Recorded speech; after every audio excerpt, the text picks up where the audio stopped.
Bom dia, chegou a hora de mais um encontro literário e a obra que eu vou apresentar hoje é essa obra aqui, tá? Que trata do julgamento de Sócrates contado por Platão, né? Que tem aí por título Apologia a Sócrates. Então, antes de começar, né, vamos dar aqui um breve contexto introdutório aqui a respeito dessa literatura, e a gente começa falando a respeito do julgamento de Sócrates que se deu entre 469 a.C. a 399 a.C. Ok? O contexto no 399 a.C., ali na Grécia Antiga, era um contexto ali bem desfavorável ali para Atenas, que Atenas tinha acabado de ser derrotada por Esparta na guerra do Peloponeso, né? Então o livro começa com uma apresentação a respeito de Sócrates por Platão, que foi seu aluno e seguidor entre 427 a 347 a.C., né? E o livro é separado em algumas partes: Eutifron, sobre a piedade; Apologia, que é a defesa; a definição da pena; a condenação final; e Criton, sobre o dever. Bem, para a gente entender um pouco melhor, Sócrates tinha uma visão muito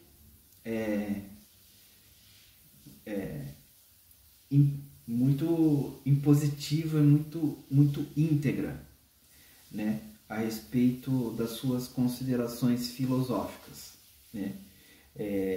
Tanto que uma das frases que ele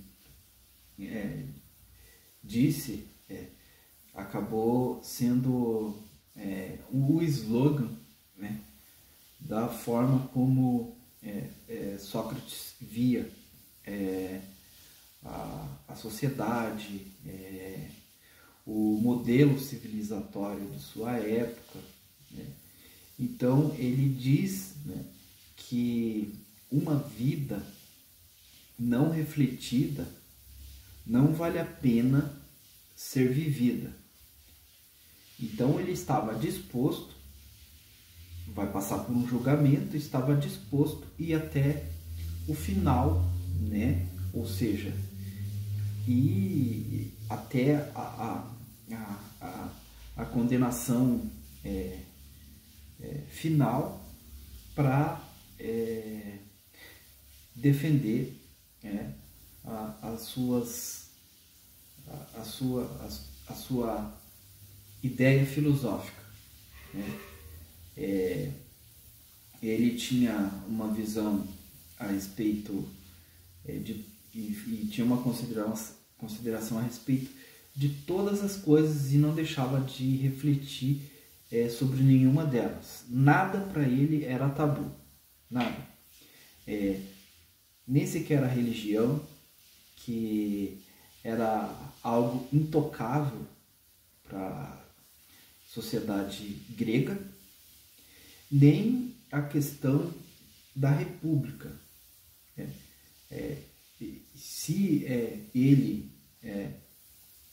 via no fim democrático que existia em Atenas, a forma, o modelo, o padrão da civilização de Atenas como democrática, ele levava os conceitos da República na íntegra mesmo, sem fazer nenhuma concessão. Tanto que eu vou fazer aqui um parêntese, que quando Roma toma a Grécia, Roma não destrói a cultura grega, que a cultura grega era muito vasta e muito à frente do seu tempo.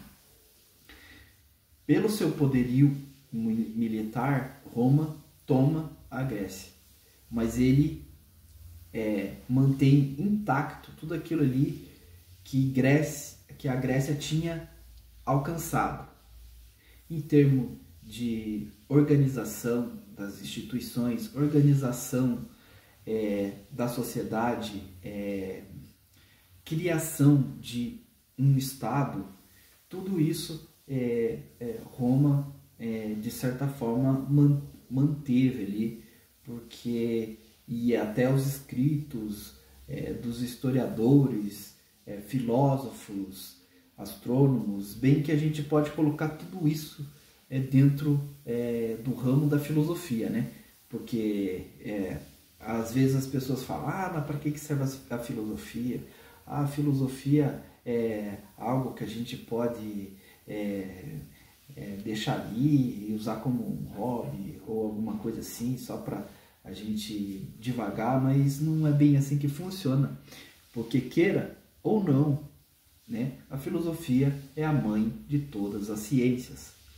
E se existem ramos hoje da ciência, ramos de exatas, como astronomia, física, química, todos esses segmentos em algum momento partiram da filosofia. Um exemplo é Pitágoras, né?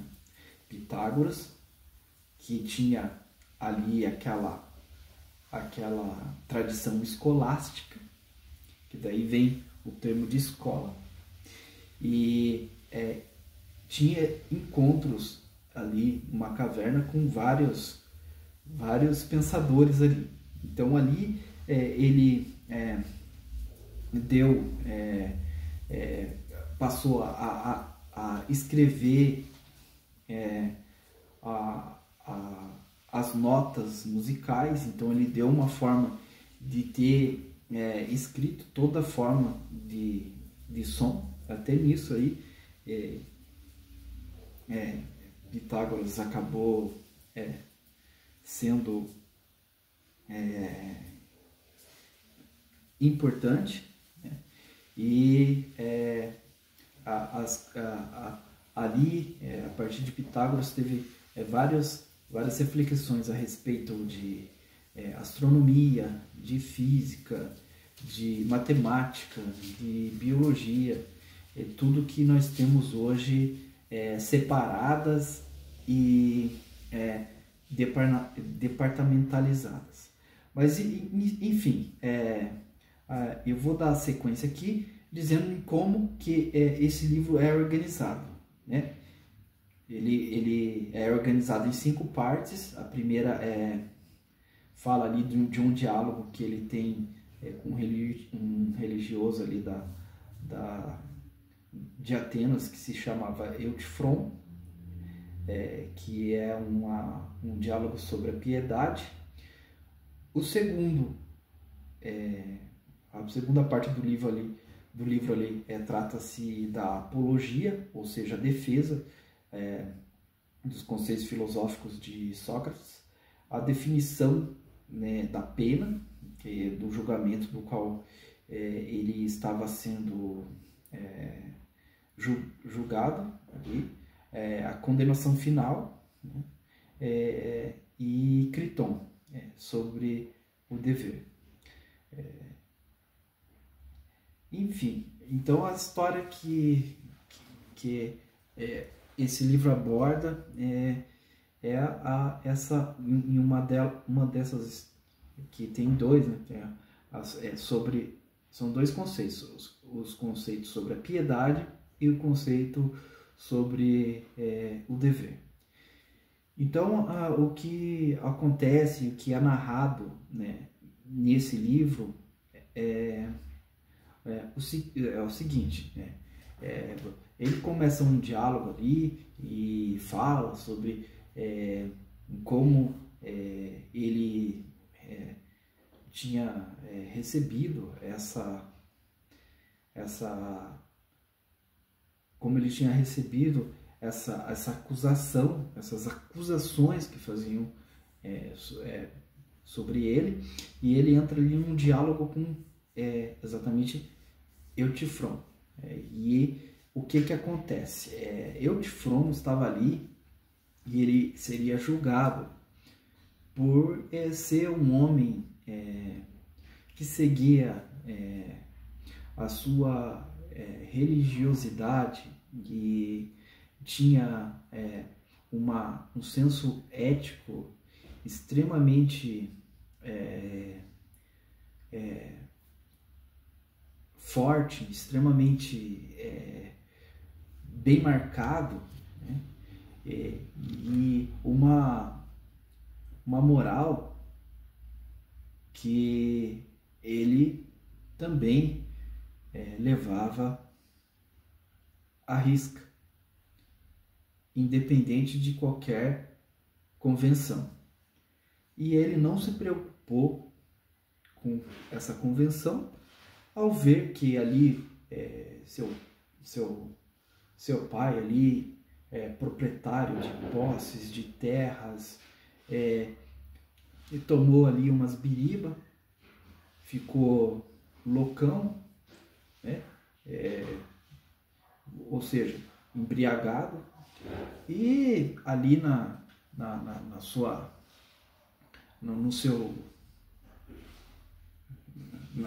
nos seus excessos ali, nos seus exageros, nas suas extravagâncias, o que ele fez? Ele cortou a garganta lá de um criado,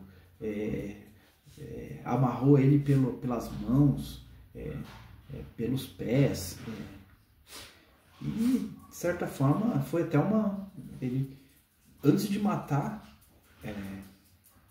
esse criado, ele torturou o criado. E daí ele, depois de ter feito isso, não só, além de ter feito isso, o que ele faz? Ele pega e chama um exegeta. O exegeta, o que é na verdade?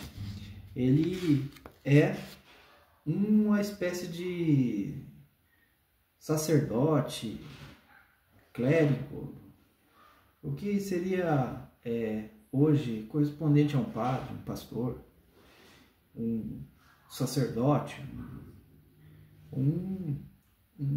vamos dizer assim, um líder religioso. Ele chama este para ter conselhos ali do que fazer, né? E observando tudo isso, Eutifron depois disse exatamente, e narrou e falou exatamente tudo o que aconteceu da forma exata de como tudo ocorreu.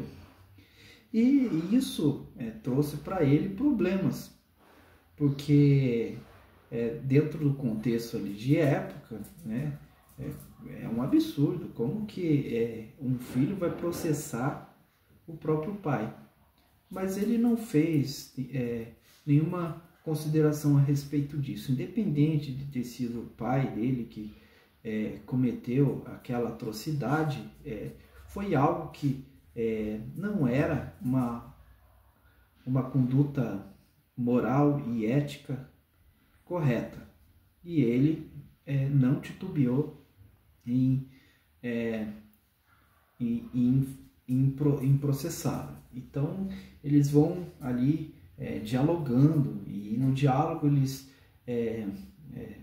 fazem reflexões sobre várias coisas, sobre ética, sobre moral, sobre as divindades, sobre a ordem social vigente, sobre se as leis eram ou não justas, se a justiça de fato era feita dentro de um padrão ético e moral que eles incutiam nas pessoas, faziam todos na sociedade ali acreditar e na hora de aplicá-las, por causa de alguns conceitos ali, de alguns conceitos conservadores, as coisas não aconteciam exatamente assim, porque alguns tinham mais posses, alguns eram de famílias abastadas e importantes, né? E o que levou tanto Ortifron quanto Sócrates ao banco dos réus foi eles acreditarem que o único caminho para se alcançar a virtude seria a equidade. Independente da pessoa ter um posto elevado, independente da pessoa ter uma reputação pouco questionada, né? pouco refletida e tal, a ética e a moral não deveriam se curvar a essas trivialidades. E assim eles foram parar no banco dos réus. Então, uma das acusações que pesavam sobre Sócrates era o fato dele fazer considerações sobre astros, sobre as estrelas, sobre ficar divagando ali, refletindo sobre qual que era a função dos astros, das estrelas, o que tinha no espaço, qual que era a posição do planeta dentro do espaço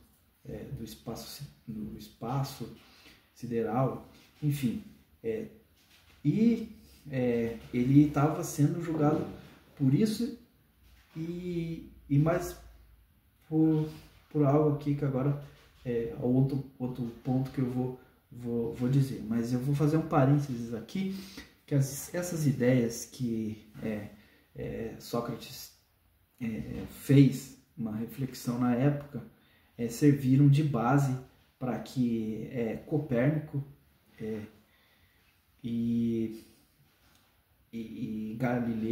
Galilei derrubassem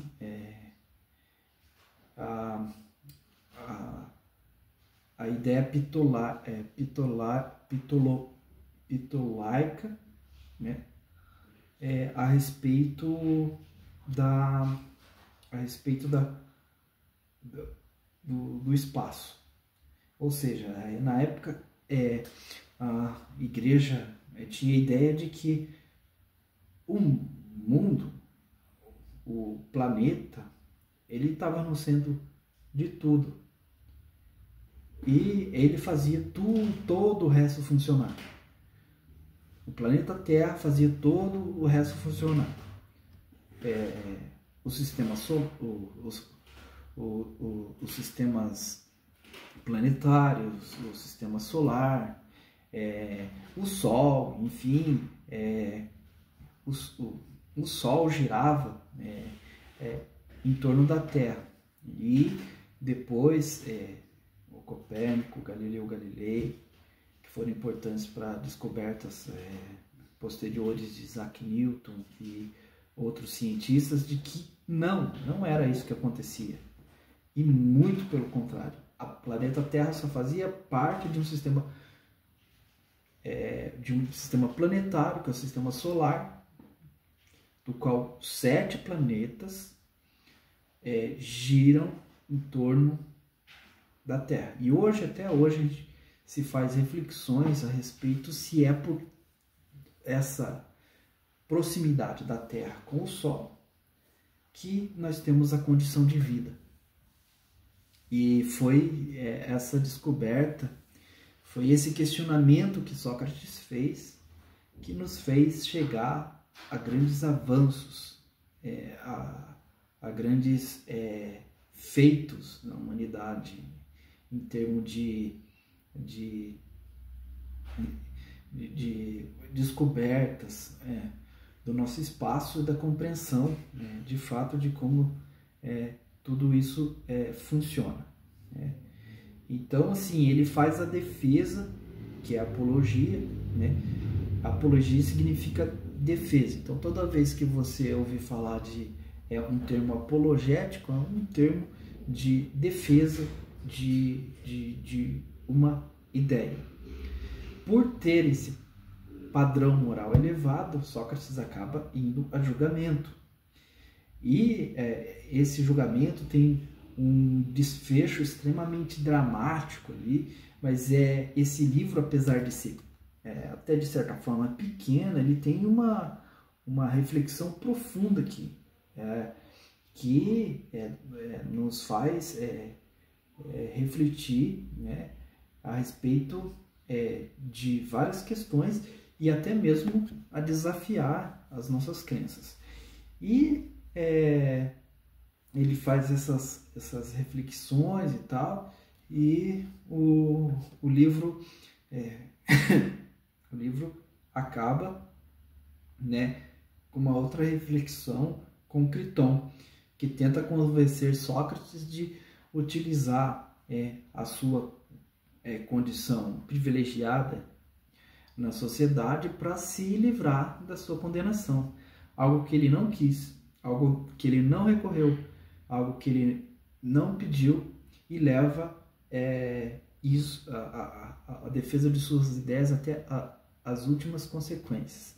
Não vou falar mais aqui a respeito do que se deu, do que aconteceu, porque eu vou deixar isso aí a seu critério, se você tiver interesse de saber como que foi o desfecho dessa reflexão,